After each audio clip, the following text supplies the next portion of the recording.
U.S. President Donald Trump's envoy, Steve Witkoff, and Russian President Vladimir Putin met in Moscow on Friday to discuss the U.S. plan to end the war in Ukraine, with the Kremlin describing the 3-hour meeting as constructive and very useful.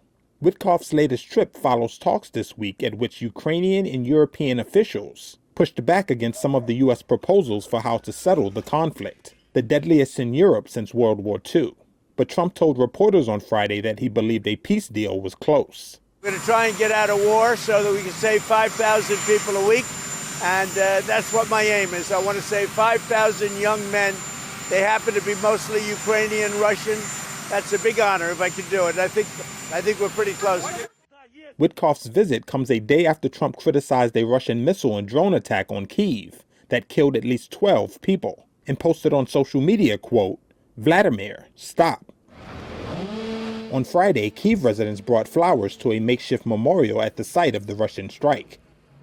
Meanwhile, Russian investigators said a car bomb killed a senior Russian military officer in the town of Balashiha just east of Moscow, in an attack that Russian war bloggers blamed on Ukraine.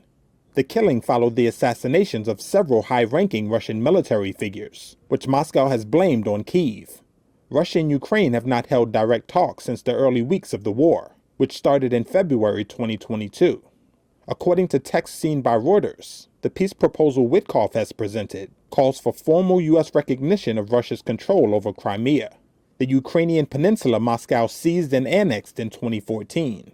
Ukrainian President Volodymyr Zelensky said this week that recognizing Crimea as part of Russia would violate Ukraine's constitution.